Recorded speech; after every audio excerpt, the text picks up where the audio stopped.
Assalamu alaikum, I'm Aisha and you're watching Samar News. Here are today's headlines.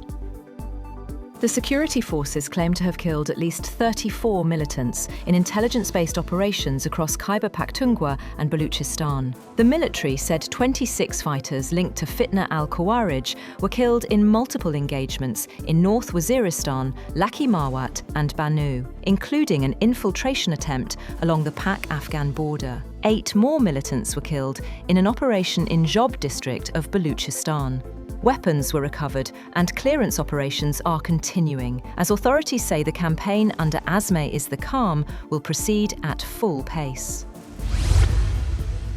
US President Donald Trump has boasted in his State of the Union address that he had ushered in the golden age of America, seeking to project an aura of success despite sagging approval ratings and deepening voter frustration ahead of November's midterm election. Trump spent the first hour of his televised speech focused on the economy, saying he had slowed inflation, driven the stock market to record heights, signed sweeping tax cuts, and lowered drug prices. The 79-year-old's speech lasted approximately an hour and 47 minutes, breaking the record he set last year for the longest presidential address to Congress.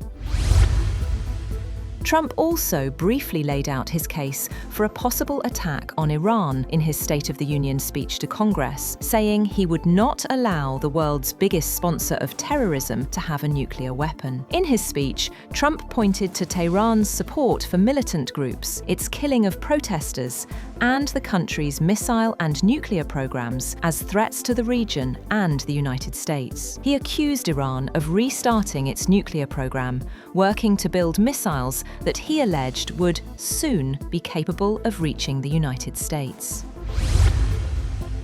As this happens, the United States Treasury has imposed fresh Iran-related sanctions on more than 30 individuals, entities, and vessels, hours after President Donald Trump addressed Congress.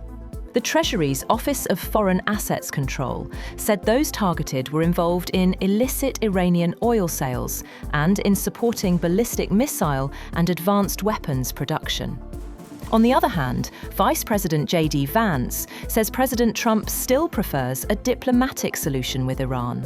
Speaking to a private news channel, Vance said Trump had been clear that Iran could not have a nuclear weapon, but added the president had other options if diplomacy failed. Meanwhile, Iran's President Masoud Pezeshkian says he sees a good chance of progress as Tehran heads into a third round of nuclear talks with the United States in Geneva. Iran's delegation, led by Foreign Minister Abbas Araghchi, is expected to meet US envoy Steve Witkoff and Jared Kushner. President Trump has said Tehran has about 10 to 15 days to reach a deal. The talks come as Washington boosts its military presence in the Middle East, with Iran warning it would strike US bases if attacked. Tehran says a deal is within reach if diplomacy is prioritized.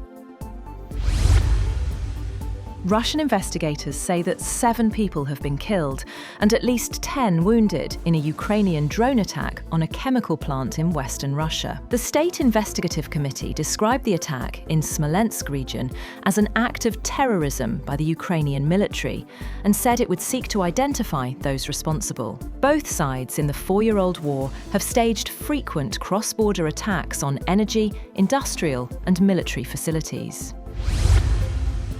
On the other hand, Ukrainian President Volodymyr Zelensky has dismissed Russian claims that Kyiv is seeking nuclear weapons, calling them an attempt to apply pressure ahead of expected trilateral talks with the United States and Russia. Speaking at a press conference, Zelensky said Ukraine does not possess nuclear arms. He also addressed damage to the Druzhba pipeline, saying repairs would take time. Earlier, Ukraine announced speeding up the installation of anti-drone nets over frontline roads, aiming to cover 4,000 kilometers by the end of the year. The development comes as Ukrainian negotiators are set to meet US officials on Thursday to discuss post-war reconstruction, including a prosperity package. A Turkish F-16 fighter jet has crashed shortly after takeoff in western Balıkesir province, killing its pilot. Turkish authorities confirmed that the aircraft lost radio contact and tracking information minutes after departure, prompting an immediate search and rescue operation. According to a statement by Turkey's National Defense Ministry, the F-16 took off from the 9th Main Jet Base Command in Balıkesir. Shortly after departure, radio contact and tracking data were lost. The ministry said the wreckage was later located following a rapid search and rescue effort.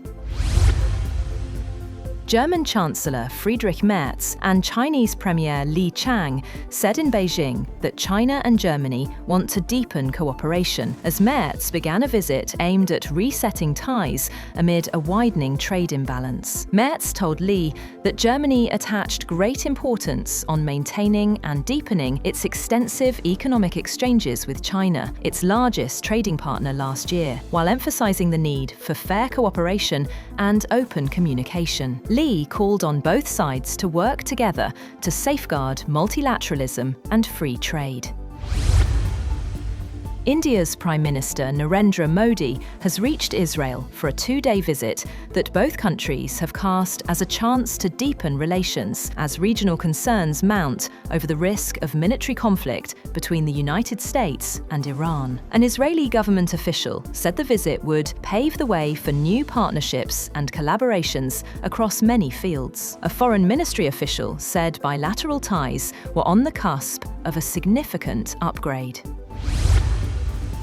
At least 30 people have died after heavy rains hit Brazil's southeastern state of Minas Gerais, while 39 people were missing. The state fire department confirmed the deaths happened in the cities of Juiz de Fora and Uba, about 110 kilometers apart. About 440 people have been displaced in Juiz de Fora as the rain triggered flooding and landslides and forced the suspension of classes in municipal schools. President Luiz Inácio Lula da Silva offered his condolences in a post on X.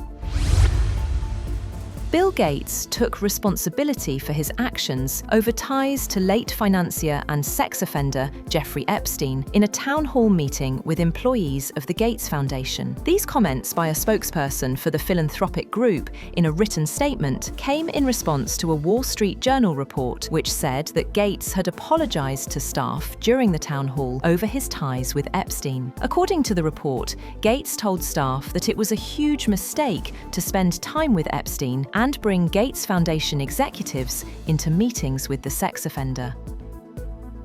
That's all for now. For more updates, visit www.samar.tv. Thank you for watching Samar News.